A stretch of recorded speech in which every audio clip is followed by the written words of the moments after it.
우리는 살아가면서 두 가지 종류의 인간관계를 맺고 살아갑니다.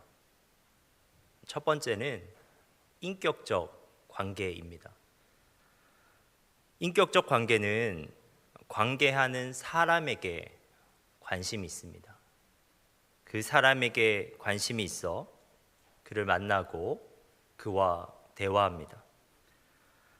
관심이 있기에 서로가 시간을 들여서 궁금한 것을 질문하고 또 대답하면서 서로를 점점 알아갑니다.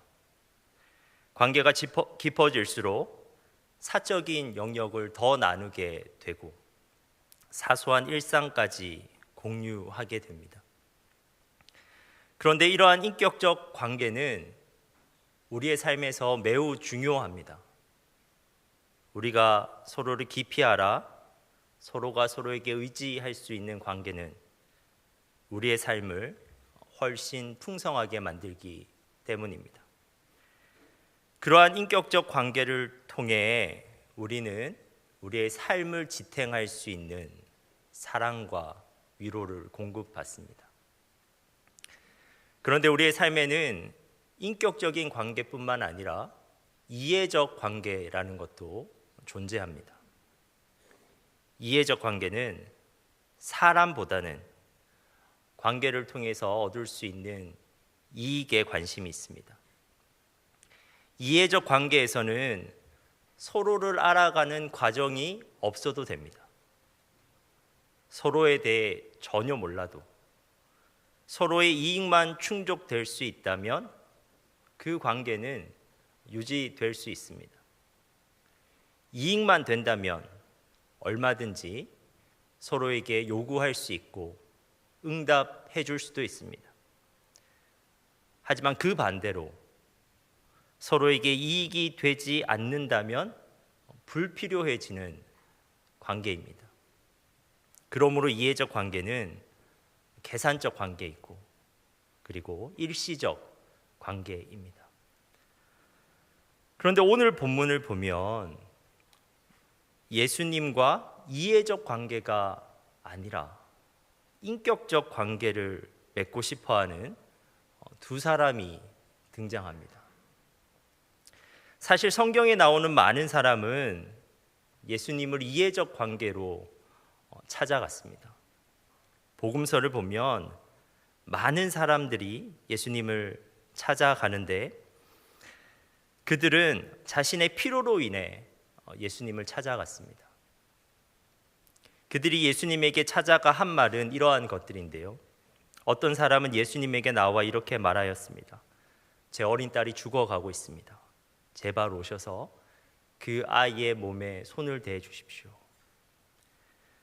그는 딸의 치유를 요청하기 위해 예수님을 찾아간 것입니다. 또 한 사람은 두 제자의 어머니였는데 이런 말을 하였습니다. 주님의 나라에서 제 한 아들은 주님의 오른쪽에 또 다른 한 명은 주님의 왼쪽에 앉으라고 말씀해 주십시오 라고 예수님께 아들들의 출세를 부탁하기도 하였습니다. 그리고 어떤 청년은 선한 선생님이여 내가 무엇을 하여야 영생을 얻으리이까 하고 예수님을 찾아가서 질문하기도 하였습니다. 그는 예수님으로부터 평소에 가지고 있었던 영적 문제에 대한 답을 듣고 싶었던 것입니다. 이렇듯 많은 사람은 자기의 필요가 동기가 되어 예수님을 찾아갔고 예수님께 부탁하였습니다. 물론 예수님은 그들의 절박한 요청을 물리치지 않으셨습니다. 예수님은 그분에게 다가오는 한 사람 한 사람의 아픔과 필요에 대해서 안타까워하셨고 기꺼이 그들의 아픔을 싸매 주셨고 또 그들의 필요에 응답해 주시기도 하셨습니다. 그런데 오늘 본문에는 다른 사람들과는 달리 예수님에게 색다른 질문을 하고 있는 두 사람이 나옵니다. 예수님은 그들이 다가오는 것을 보셨고 그들이 어떠한 필요로 인해 자신을 찾아온 것이라고 생각하셨고 그래서 너희들이 원하는 것이 무엇이냐라고 물어보셨습니다. 그런데 이상하게도 이 물음에 그들은 이렇게 되묻습니다. 선생님, 당신이 사시는 곳이 어디십니까? 언뜻 보면 서로 엉뚱한 대화를 하고 있는 것 같습니다. 예수님은 그들의 필요에 대해 물으셨는데 그들은 예수님의 거주지에 대해서 묻고 있습니다. 그런데 조금만 더 살펴보면 두 사람의 질문이 무엇을 의미하는지 알 수 있습니다. 그들은 예수님이 누구신지 궁금했던 겁니다. 그리고 그러한 궁금증은 원래 그들의 스승이었던 세례 요한의 한마디로 인해서 촉발된 것입니다. 35절과 36절에서 나오듯이 세례 요한이 예수님을 보고 하나님의 어린 양이라고 지칭하자 그들은 예수님의 존재 자체가 궁금해진 것입니다. 그래서 그들은 예수님이 사시는 곳까지 따라가서 예수님이 누구신지 확인하고 싶어졌습니다. 그들은 예수님 그분에게 관심이 있어서 그분과 친밀하게 교제를 나누길 원했던 것입니다. 다시 한번 말하면 이들은 예수님이 당장 무엇을 줄 수 있을지보다 예수님이 누구신지가 더 궁금했습니다. 그런데 이러한 두 사람의 질문, 선생님, 당신이 사시는 곳이 어디입니까? 예수님은 흔쾌히, 아니 제 생각에는 무척 기뻐하시면서 와서 보라 라고 대답하셨습니다. 그래서 두 사람은 예수님과 함께 갔습니다. 그들은 예수님이 머무시는 곳을 보았고 그날 예수님과 함께 그곳에서 지냈습니다.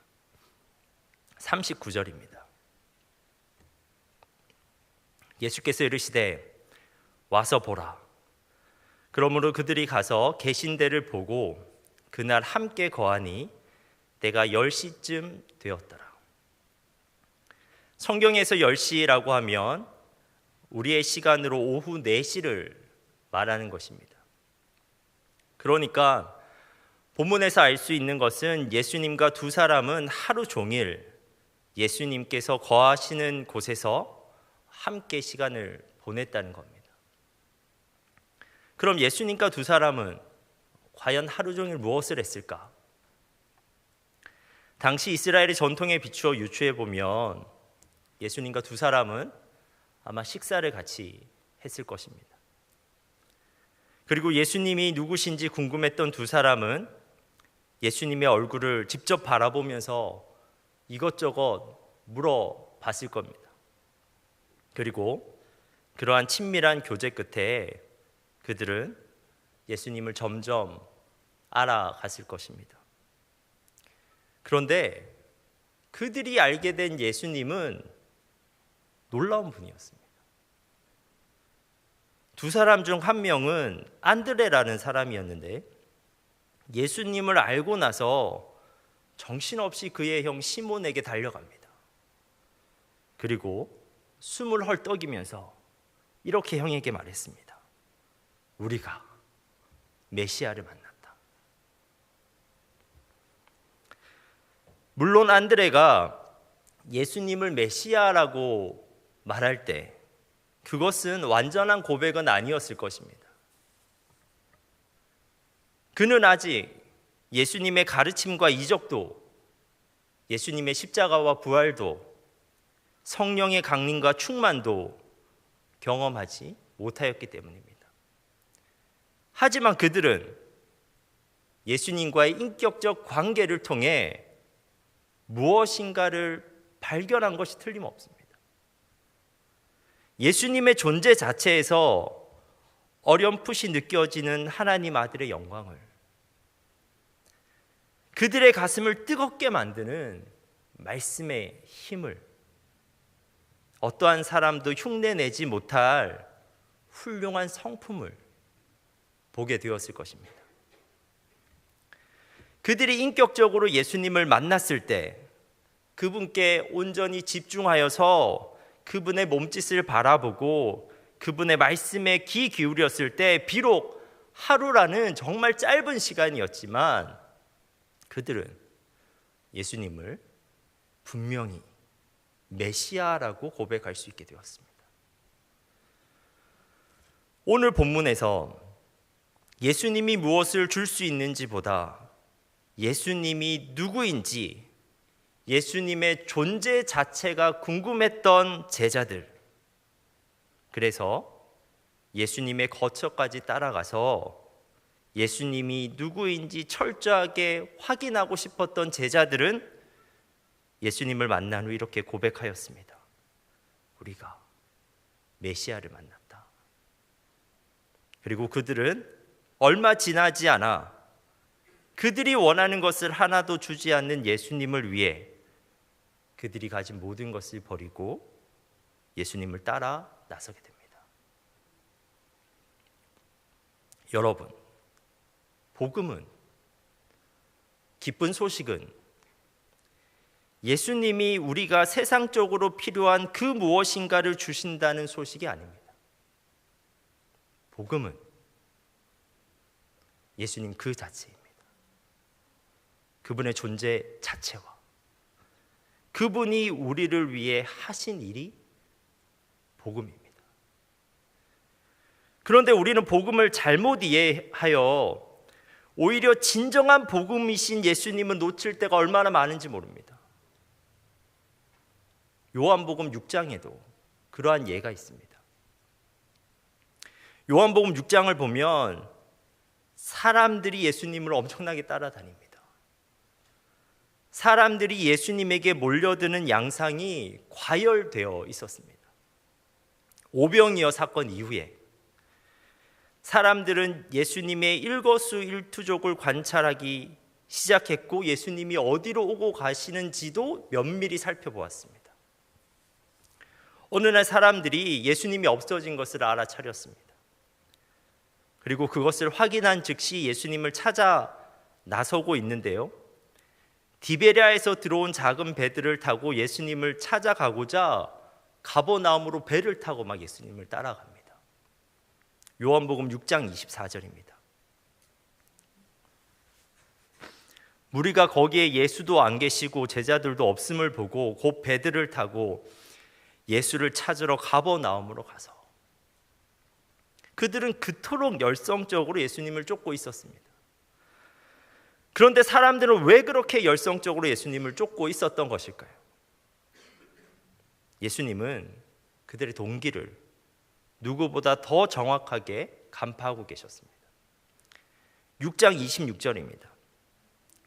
예수께서 대답하여 이르시되 내가 진실로 진실로 너희에게 이르노니 너희가 나를 찾는 것은 표적을 본 까닭이 아니요 떡을 먹고 배부른 까닭이니라.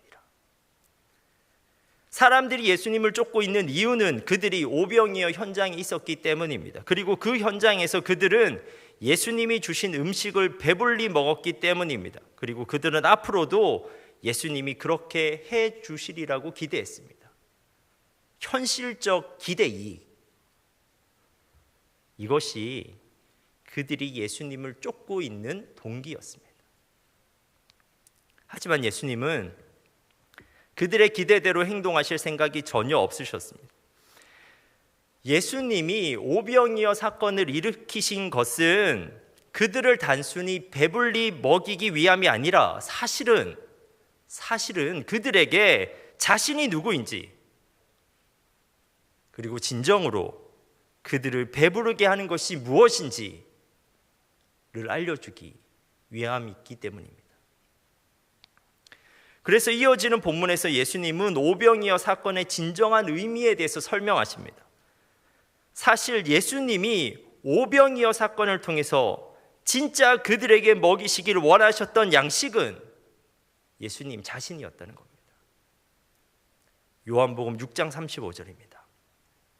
예수께서 이르시되 나는 생명의 떡이니 내게 오는 자는 결코 줄이지 아니할 터이요 나를 믿는 자는 영원히 목마르지 아니하리라.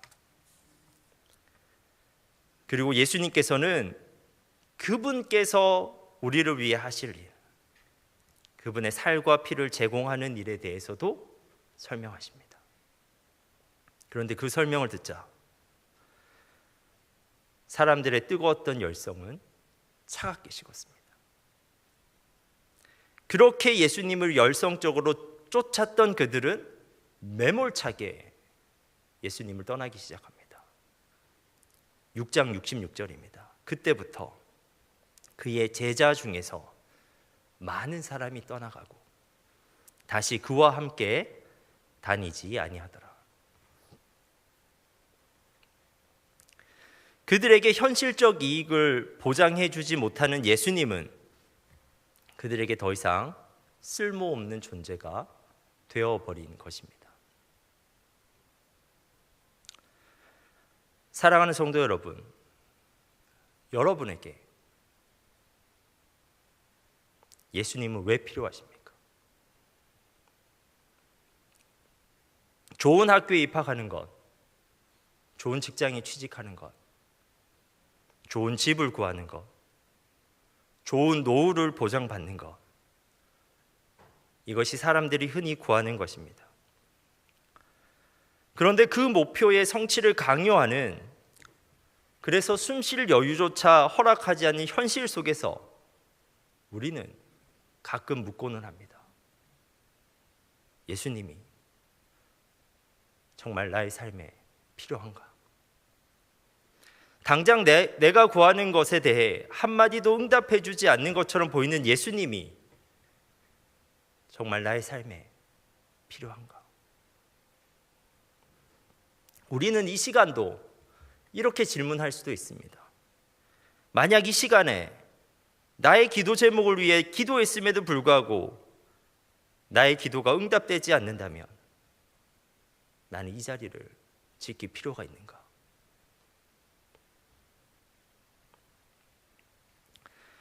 그런데 여러분, 그럼에도 불구하고 우리는 이 자리를 지켜야만 합니다. 왜냐하면 우리가 이 자리를 통해서 얻을 수 있는 것은 우리가 당장 필요하다고 생각하는 그것보다 훨씬 더 우리에게 필요한 예수님 그분 자체이기 때문입니다.